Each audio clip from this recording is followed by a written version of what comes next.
बात तो लोक व्यवहार के हिसाब से ठीक है, बाकी ज्ञानी के लिए कोई गरज नहीं है। काम करो, नाम आपो आप होगा, सहज रूप से होगा। वो व्यक्ति ऐसे थे कि बहुत भक्ति तो कर रहे थे, लेकिन उनकी इच्छा थी कि कभी कोई देवता प्रकट हो जाए तो कुछ मांग लें। काफ़ी परेशानी होती है, काफ़ी नुकसान होता है, तो ऐसा कुछ मांग लें कि सबसे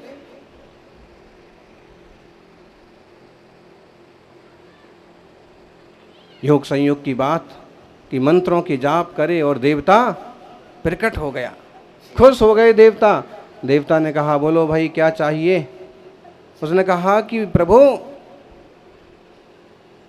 कई सारी इच्छाएं हैं और मेरी प्रार्थना है कि आप सारी इच्छाएं पूरी कर दो। धर्मात्माओं की धार्मिक इच्छाएं होती हैं और भोगियों की भोगों की इच्छा होती है। धर्मात्मा कहेगा कि ऐसा आशीर्वाद हो कि समाधि हो, कि हम विधान करते रहें, पूजा करते रहें, संघ की सेवा करते रहें। और जो भोगी होगा भोग की बात करेगा, हमें ये मिल जाए, हमें मिल। उसकी दृष्टि वही थी और उसने कहा कि भाई पहले तो बढ़िया सा घर मिल जाए, दुकान हो जाए, पत्नी आ जाए, ये हो जाए। देवता ने कहा वाह, ये बहुत ढेर सारी मांग है तेरी, तो तेरी सारी इच्छाएं पूरी होंगी, लेकिन एक शर्त है, जितना तेरे को मिलेगा उससे दुगना तेरे पड़ोसी को मिलेगा। हाँ बोलते वक्त तो उसने बोल दिया कि हाँ हाँ कोई बात नहीं, क्योंकि भाई मिले को तो मिलेगा ना कम से कम पहले। और जब उसने मांगा कि बढ़िया सा 3 खंड का घर बन जाए, और यूं आलीशान घर बन गया, बढ़िया तैयार हो गया। जिधर आलीशान घर में यहाँ प्रवेश किया नहीं कि उसकी छत पर से देखा कि उसके जैसे एक नहीं 2 मकान पड़ोसी के यहाँ बने हुए।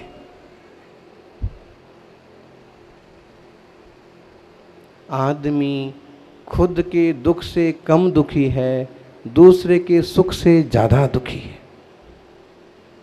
अगर हम इस बात को समझ जाएं कि उसका पुण्य उसका, उसका भाग्य उसका, उसका सम्मान उसका, उसकी मेहनत उसकी, इसलिए वो सम्मान पा रहा है,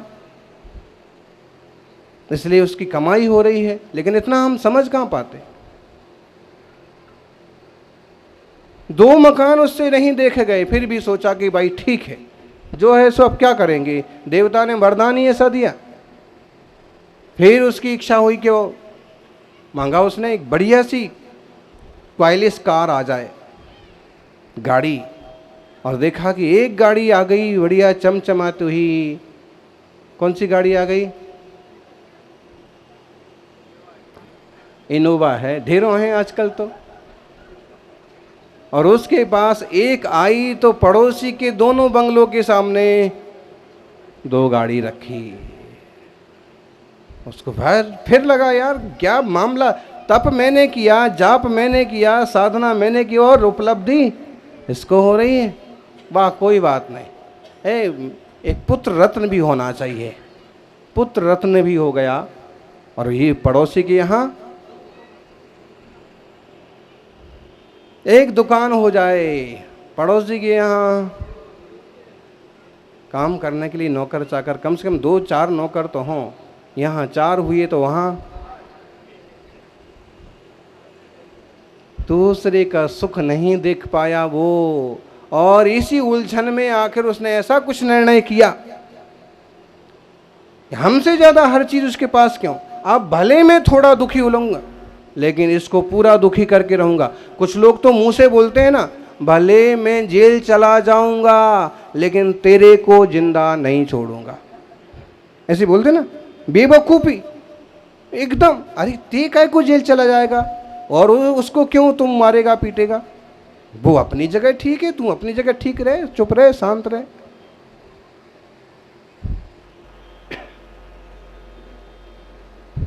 मरते दम तक बदला लेके रहूंगा, काहे का बदला लोगे भाई?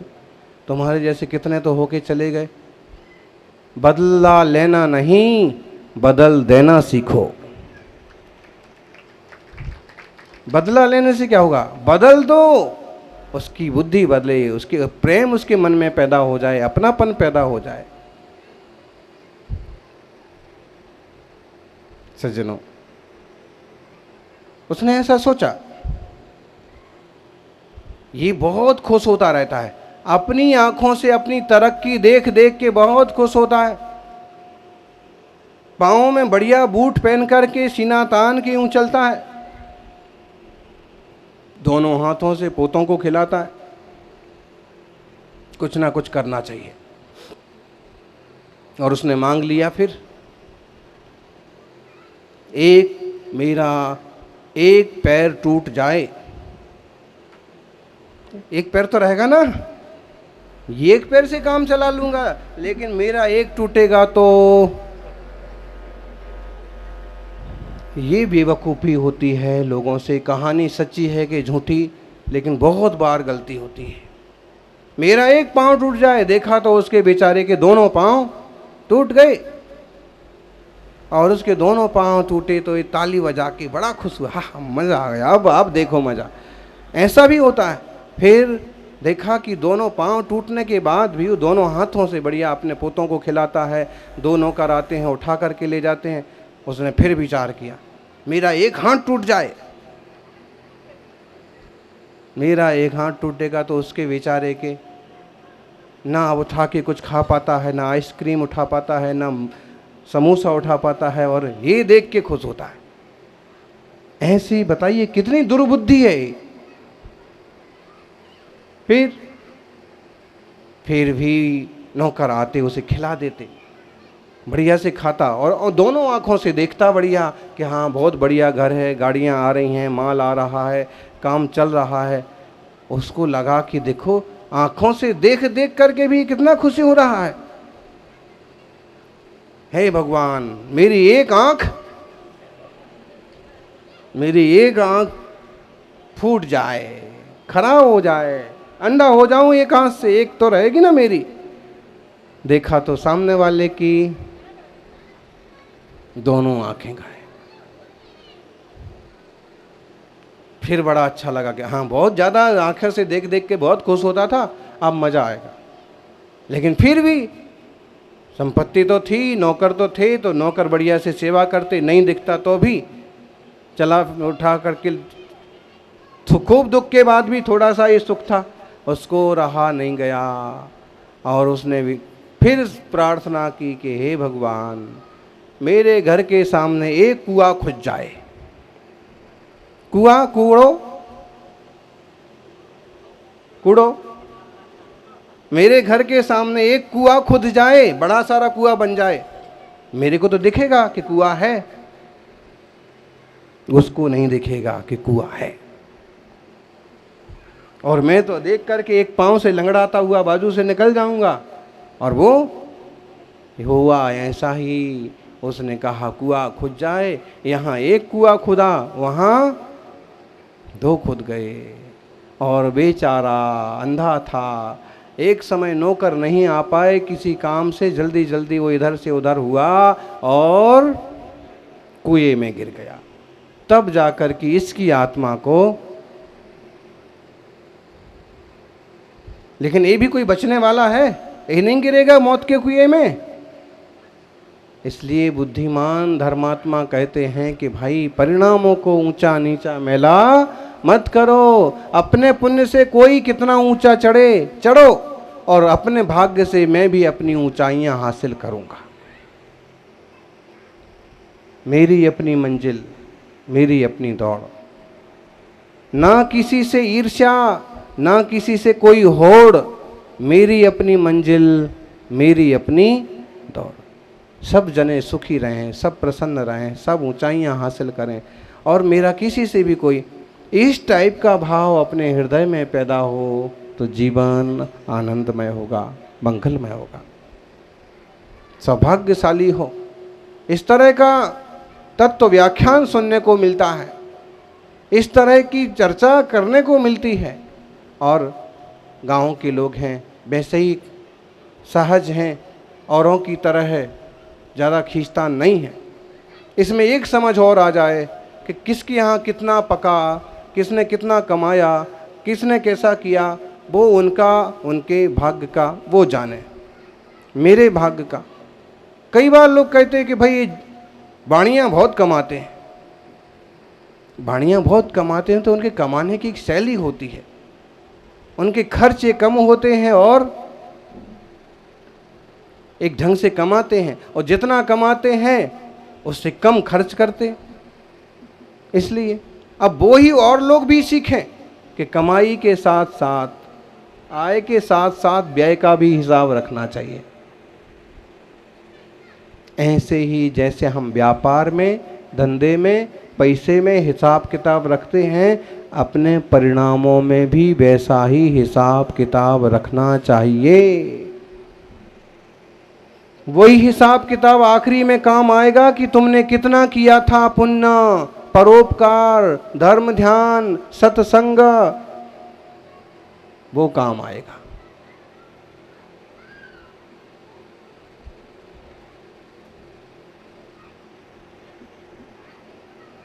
जीवन के इन मंगलमय क्षणों में अपन एक प्रतिज्ञा करें कि समाज सेवा करेंगे, आजीविका भी करेंगे, साथ में धर्म ध्यान भी करेंगे, लेकिन कोशिश करेंगे कि मान बढ़ाई और ईर्ष्या के दुर्भावों से बचे रहें, बचे रहें। क्योंकि इन भावों से कई बार साधु संत भी नहीं बच पाते। उन्हें भी लगता है कि भाई मेरे से कोई बड़ा कैसे हो सकता है। कोई ऐसे हो सकते हैं साधक जो परिपक्व साधक हो गए, उनकी बात अलग है, वरना ऐसे लग पड़ता है लो उनकी आरती होती है, उन्हीं की जय जयकार होती है। हम जब डगार में आए थे तो 4 जने लेने नहीं आए, और ये आए तो पूरा गांव आ गया। इस पर ज़्यादा विचार मत करो, विचार इस पर करो कि इस जीव ने कौन सी पुण्य प्रकृति की है। वैसे ही पुण्य प्रकृति आपकी भी हो, अपनी भी हो। सबका मंगल सोचिए, बुरा तो आपो आप हो रहा है जी। कोरोना की महामारी में कितने लोग दुखी हो गए, बुरा तो यूं हो रहा है। इसलिए बुरा किसी का कहीं भी सोचने की जरूरत ही नहीं है। आपके प्रति उसका क्या विचार है वो जाने, लेकिन हमारा तो उसके प्रति भी यही विचार है कि वो सब प्रसन्न रहें, खुश रहें, आनंदमय रहें। सर्वे भवन्तु सुखिना, सर्वे सन्तु निरामया, सर्वे भद्राणि पश्यन्तु, माँ कश्चित् दुख भाग भवेत्। जय बोलिए 24 तीर्थंकर भगवान की। हाथ बांधे क्यों खड़े हो, हाथ बांधे क्यों खड़े हो हादसों के सामने।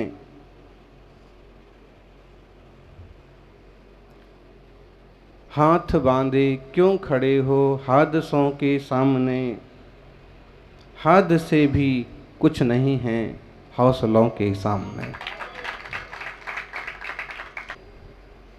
ये सारे हादसों के सामने हाथ बांधे खड़े रहने से कुछ भी सिद्ध होने वाला नहीं है।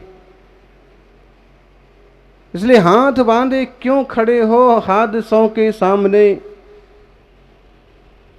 हादसे भी कुछ नहीं है हौसलों के सामने। हौसला रखिए, हिम्मत रखिए, कोशिश करिए, सफलता आपके चरण चूमेगी। आपकी किस्मत सिर्फ आप बदल सकते हैं।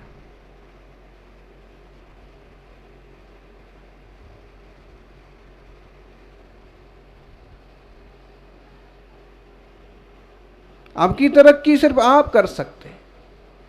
हम कल्पना करते हैं कि ये सहारा देंगे, वो सहारा देंगे, बहुत लोग सहारा देंगे तो होगा, लेकिन यदि हिम्मत करके आप मैदान में कूद पड़ेंगे तो होगा, केवल सहारों से नहीं होगा। और जब तक खुद हिम्मत नहीं करते हैं तब तक कोई सहारे भी नहीं बनते। एक पतली सी बेल होती है जिस पर लौकी लगेगी, कद्दू लगेंगे, अंगूर लगेंगे, और वह भी जब खुद बढ़ती है, जब खुद ऊपर चढ़ती है, जब उस पर फल आते हैं तो दूसरे सहारा लगाते हैं। जब तक उसमें खुद की क्षमता नहीं होती है तब तक कोई दूसरा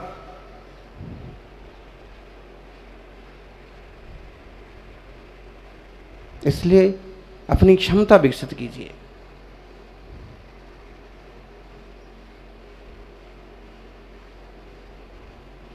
हमारी आत्मा में परमात्मा होने की सामर्थ्य है, बहुत अच्छा इंसान होने की सामर्थ्य है, लेकिन हमारी भूल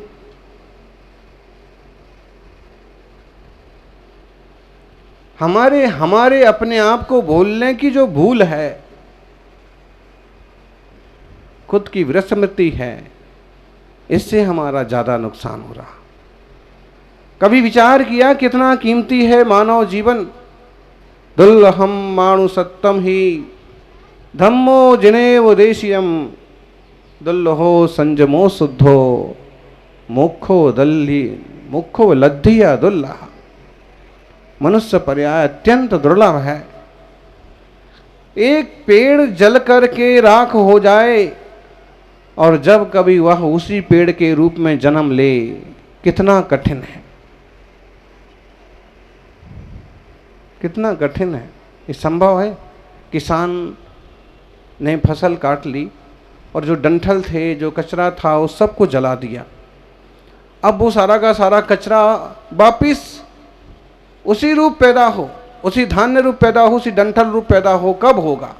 सारी राख उड़ गई है, पानी से सब रूप बदल गया है। कब होगा कि वो के सारे वह पुर्तगल परमाणु मिलकर के फिर वैसी फसल बने? कितना कठिन है, उतना ही कठिन है मानव पर्याय, मनुष्य जीवन। बड़े भाग मानव तन पाया, अति दुर्लभ सब ग्रंथ नि गाया।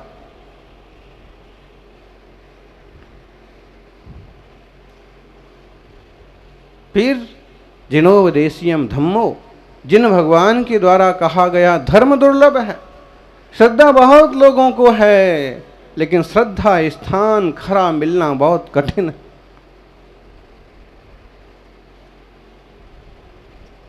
संयम की, शुद्ध संयम की प्राप्ति भी दुर्लभ है, और मोक्ष की प्राप्ति तो दुर्लभ है। रास्ते में बहुत सारी अड़चनें हैं।